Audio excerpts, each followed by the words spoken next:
Hi, this is James from Tabletop Gaming Guild, and today we're going to look at Food Chain Island. And this is going to be a button shy game, so it's going to be a little 18 card game that fits in this little wallet. This one here is a solo game designed by one of my favorite designers, Scott Almes. You might know Scott Almes from the Tiny Epic series. He designed all of those games. This game here, you're going to have your 18 cards. You're going to make a 4x4 grid of animals. And you're going to have two sea creatures, which are sort of like bonus abilities that you can use throughout the game. And your goal is to get down to 3 animals to win. So let's go ahead down the table. I'll give you a general idea how the game plays, and then we'll come back and I'll give you my final thoughts.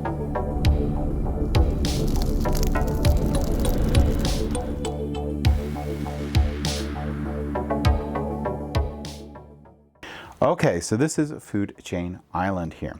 Food Chain Island is designed by Scott Almes and published by Button Shy Games. In this game, you're going to put out a 4x4 grid, so you can take all these green cards here, shuffle them up, and put them into a 4x4 grid. You will put these 2 blue sea creatures separately. The aim of the game is to eat all the animals on here and have 3 or less stacks of cards by the end. If you have 3, you're going to be an island intern. If you have 2, you're going to be an accidental matchmaker. And if you have 1, you're going to be a ecosystem expert. Throughout the game, what you're going to be doing is you're going to be doing one basic action. Now, this is a solo game. You're going to be taking one animal and eating another, and then firing off its predatory ability.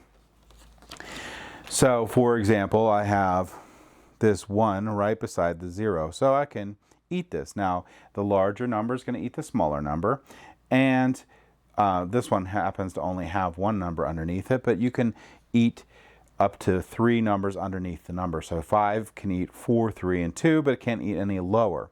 So in this case, my ant would eat the plant and cover over it, and then the predator ability will fire.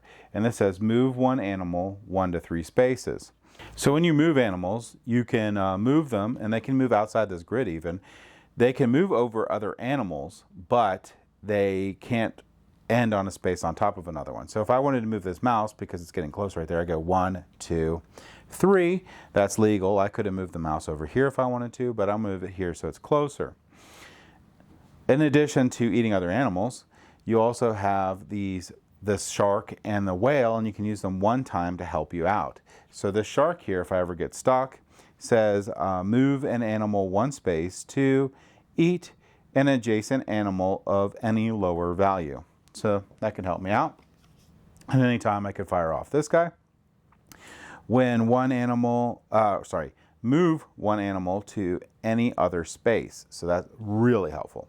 Now, I'm going to keep on going until I get down to a point where I can't eat any other animals. So in this case, I can move this 2 to the 1. It's going to eat this guy, and it says move 2 animals 1 space.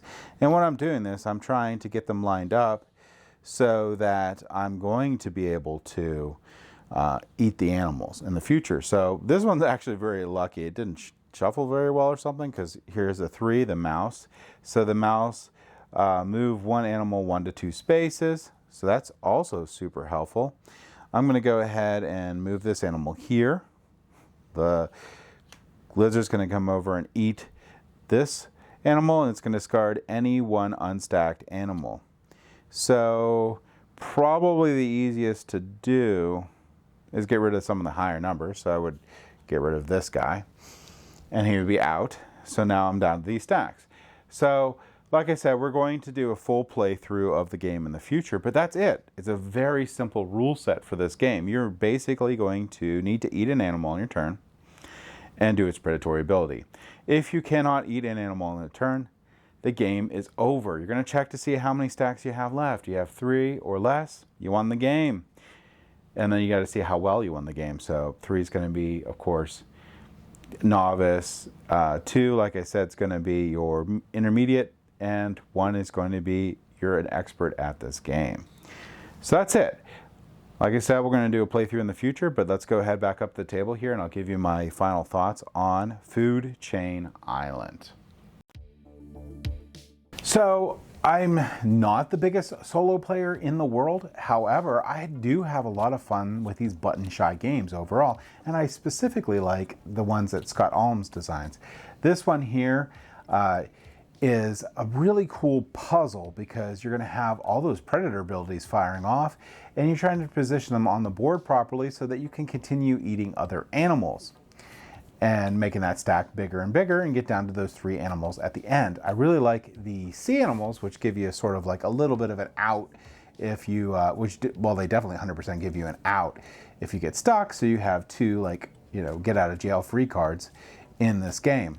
But it's still really difficult to figure out this puzzle, and it has a lot of replayability because when you shuffle that up, your 4x4 grid is going to be different every single time.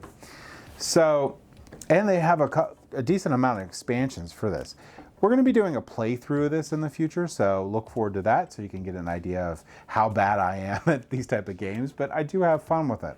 I would highly recommend that if you are in the market for a solo game and you're looking for something that you can just play when you have a little downtime and is highly portable, I would highly recommend checking out Food Chain Island. This is a really fun game. Like I said, it's super portable. Like all the button shy games are very portable, so you can take this anywhere you go and just bring it out when you have some downtime and puzzle through trying to get down to those last 3 animals.